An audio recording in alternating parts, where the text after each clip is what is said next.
শেষ রজনীতে আল্লাহ রাব্বুল আলামিন জিবরাইল সহ হযরত মিকাইল সহ আরো কয়েকজন ফেরেশতার মাধ্যমে পাঠালেন। জিবরাইল এসে বললেন, আসসালামু আলাইকুম ইয়া রাসূলুল্লাহ, ওগো আল্লাহর নবী, আপনাকে যেতে হবে আল্লাহর কাছে, আল্লাহ ডেকেছেন। সুবহানাল্লাহ। জিবরাইল আলাইহিস সালাম মসজিদের ছাদ থেকে নেমেছেন। আশ্চর্যজনকভাবে তিনি স্বাভাবিক অবস্থায় নামেন নাই। আশ্চর্যজনকভাবে মসজিদের ছাদ থেকে জিবরাইল আলাইহিস সালাম আমার কাছে এসেছেন। ফাউতিয়া বি বুরাক, বুরাক নামক একটা প্রাণী আমার সামনে হাজির করা হলো। বুরাকুন শব্দটি বারকুন থেকে এসেছে। কার থেকে এসেছে? বারকুন মানে বিদ্যুৎ, অর্থাৎ এমন একটা দ্রুতগামী প্রাণী যেই প্রাণীটা বিদ্যুতের গতিতে চলতে পারে। আসমান থেকে বিদ্যুতের আলো দুনিয়াতে আসে, বেশি দেরিতে না, খুব তাড়াতাড়ি। নবী করিম সাল্লাল্লাহু আলাইহি ওয়াসাল্লাম বলেন, ফাওকাল হিমার দুনাল বাগাল, গাধার চেয়ে ছোট, খচ্চরের চেয়ে একটু বড়, গাধার চেয়ে বড়, খচ্চরের চেয়ে একটু ছোট একটা প্রাণী, শুভ্র সাদা, যার শরীরের ভিতরে তেমন কোনো বিন্দুমাত্র অন্য কোনো রং নাই, কালো নাই। তারপরে আমি জিবরাইল আলাইহিস সালাম সামনে বসলেন, আমি জিবরাইলের পিছনে বসলাম, আমার পিছনে হযরত মিকাইল আলাইহিস সালাম বসেছেন। এই বুরাক এত বেশি দ্রুতগামী চলে, তার দৃষ্টি যদ্দূর যায় ওই পরিমাণ গিয়ে তার কদম পড়ে। মুহূর্তের মধ্যে আমরা চলে গেলাম মসজিদে আকসা। আল্লাহ রাব্বুল আলামিন, যেটা এখন বর্তমানে ফিলিস্তিনে অবস্থানরত মসজিদ, মসজিদে আকসার মধ্যে চলে গেলাম। সেইখানে আল্লাহ রাব্বুল আলামিন জামিউল আম্বিয়া ওয়ার রাসূল, সমস্ত নবী এবং রাসূলদেরকে একত্রিত করেছেন। জিবরাইল আলাইহিস সালাম আমাকে নির্দেশ দিলেন, ইয়া রাসূলুল্লাহ, আপনি ইমামতি করুন।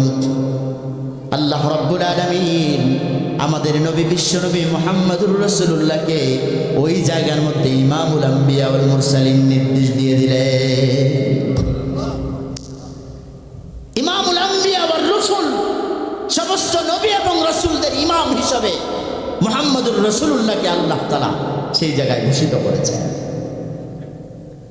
তারপরে নবীজি বলেছেন, আরো অনেক হাদিস এই ব্যাপারে, লম্বা কথা বলা যাবে না।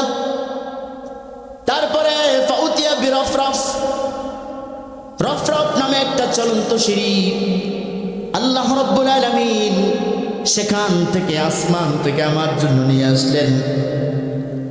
আমরা সকলে আরোহণ করলাম, প্রথম আকাশে গেলাম, দ্বিতীয় আসমান, তৃতীয় আসমান, চতুর্থ আসমান, পঞ্চম আসমান, ষষ্ঠ আসমান, সপ্ত আসমান, সব আসমান পাড়ি দিয়ে আল্লাহ রাব্বুল আলামিন আমাকে সিদরাতুল মুনতাহা পর্যন্ত পৌঁছে দিয়েছে।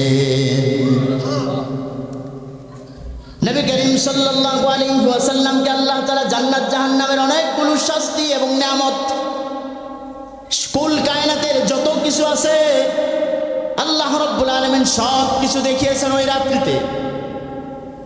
কারণ কিছুদিন আগে এই দুনিয়া থেকে মা বিদায় হয়েছে, চাচা বিদায় হয়েছে, দাদা বিদায় হয়েছে। এই মুহূর্তে তার সাহায্য সহযোগী আর কেউ নাই। তায়েফের ময়দান থেকে রক্তাক্ত হয়ে নবী করিম সাল্লাল্লাহু আলাইহি ওয়াসাল্লাম এসেছেন। আল্লাহ রাব্বুল আলামিন নবীকে সান্ত্বনা দেওয়ার জন্য সূরাতুদ দুহা নাযিল করেছেন। ওই সময়, কোন সময়? যখন জিবরাইলের সাথে বসা ছিলেন, সূরাতুদ দুহা নাযিল করে দেন, ওয়াদ-দুহা ওয়াল-লাইলি ইযা সাজা মা ওয়াদ্দা'আকা রাব্বুকা ওয়া মা ক্বালা ওয়ালাল আখিরাতু খায়রুল লাকা মিনাল উলা ওয়ালাসাউফা ইউ'তিকা রাব্বুকা ফাতারদা। আল্লাহু আকবার। আল্লাহ রাব্বুল আলামিন নবীকে বললেন, হে নবী, আপনি কষ্ট পাচ্ছেন, কাফেররা আপনাকে যন্ত্রণা করছে, আযাব দিচ্ছে। আমার মিশনকে বাস্তবায়ন করার জন্য, দ্বীন কায়েমের মিশন নিয়ে আপনি নেমেছেন, আর কাফেররা বরদাস্ত করে নাই, আপনার উপর জুলুম নির্যাতনের রুলার চালাচ্ছে। আমি আল্লাহ রাব্বুল আলামিন আপনাকে সান্ত্বনা দিলাম, এমন সান্ত্বনা, ওয়ালা সাউফা ইউ'তিকা রাব্বুকা ফাতারদা, আল্লাহ তাআলা আপনাকে এমন দেওয়াই দিবে, এমন খুশি আপনাকে করবে, তারপরে আপনি নবী আর অসন্তুষ্ট থাকতে পারবেন না। আপনাকে পরিপূর্ণ সন্তুষ্ট জিবরাইল আলাইহিস সালাম এই পর্যন্ত আয়াত নাজিল করার পরে নবী করিম সাল্লাল্লাহু আলাইহি ওয়াসাল্লাম বলেন, জিবরাইল থামো, এই মুহূর্তে আমি আল্লাহর কাছে চেয়ে নেব। নবী করিম সাল্লাল্লাহু আলাইহি ওয়াসাল্লাম বলেন, আমি আল্লাহর কাছে এটাই চাইলাম, আমার একটা উম্মত জাহান্নামে থাকা পর্যন্ত আমি নবী আল্লাহর প্রতি সন্তুষ্ট হব না। এজন্য উম্মত হওয়া দরকার আছে না নাই? আল্লাহ রাব্বুল আলামিন মেরাজের মতো আশ্চর্যজনক ঘটনা একটাই ঘটিয়েছেন। আপনারা লক্ষ্য করুন, নবী করিম সাল্লাল্লাহু আলাইহি ওয়াসাল্লাম যখন মেরাজ করে এসেছেন, দুনিয়ায় আসার পরে আল্লাহ রাব্বুল আলামিন তাকে যেই ইলম এবং হিকমা সবকিছু দান করেছেন, সাহাবায়ে কেরামের কাছে এসে বর্ণনা করেছেন। আবু বকর সিদ্দিক রাদিয়াল্লাহু আনহুর কাছে বলেছেন, হযরত আবু বকর সিদ্দিক রাদিয়াল্লাহু আনহু, আগে তার নাম সিদ্দিক ছিল না, আগে তার নাম ছিল আবু বকর। নবী করিম সাল্লাল্লাহু আলাইহি ওয়াসাল্লাম যখন মেরাজের সমস্ত খবর বললেন, সমস্ত ইতিহাস তার সামনে তুলে ধরলেন, আবু বকর বললেন, অবশ্যই অবশ্যই হে আল্লাহর নবী, আমি আপনাকে বিনা দ্বিধায় আপনার কথাগুলো বিশ্বাস করে নিলাম, আমার কোনো সন্দেহ নাই এই ব্যাপারে।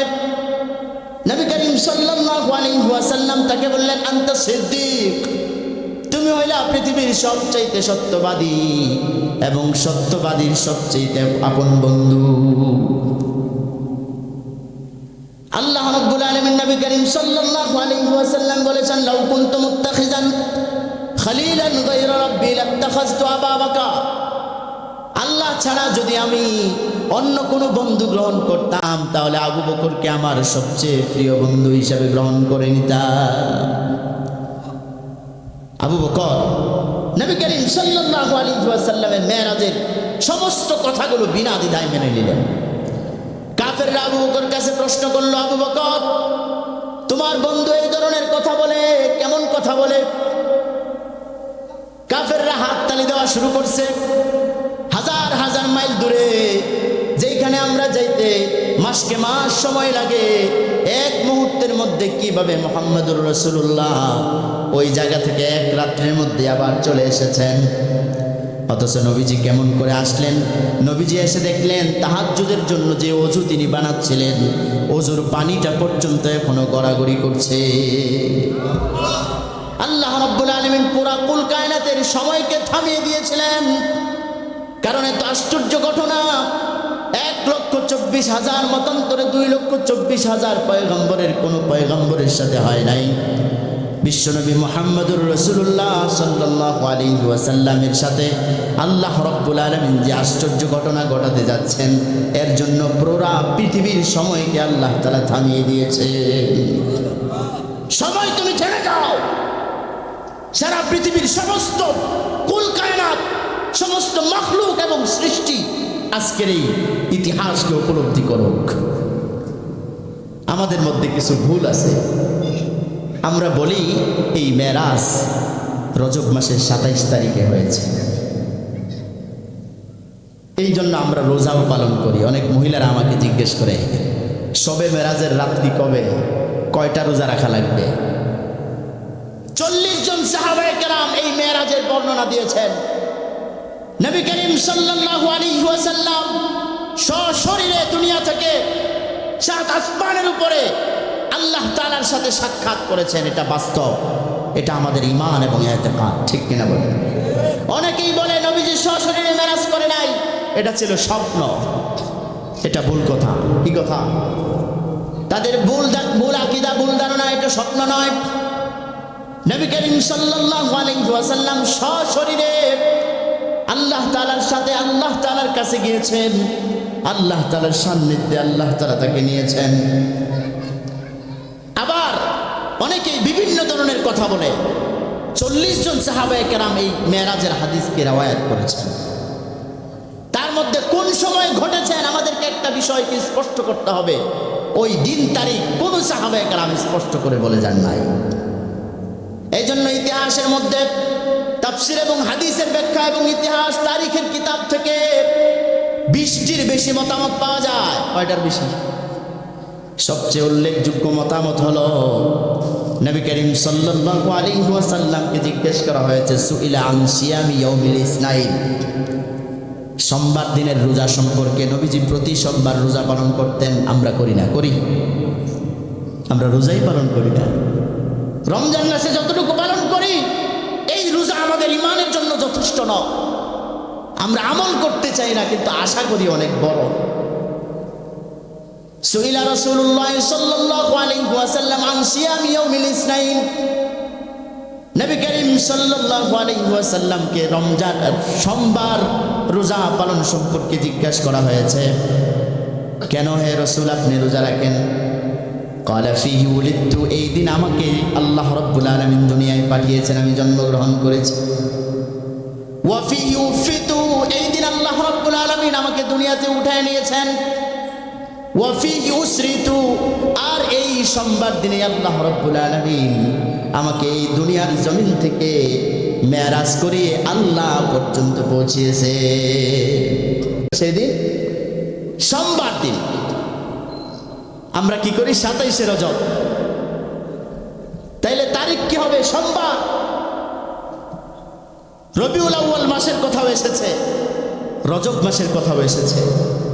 আমরা রজবকে নির্ধারিত করব না। নবী সাল্লাল্লাহু আলাইহি সাল্লামের পক্ষ থেকে আমাদের জন্য শিক্ষা ছিল, দিন তারিখ কোনো কাজের জন্য নির্ধারণ করা যাবে না। দিবসকে গুরুত্ব দেওয়া ইসলামে হয় নাই, ইসলামে আমলকে গুরুত্ব দেওয়া হয়েছে। ঠিক কিনা বলেন?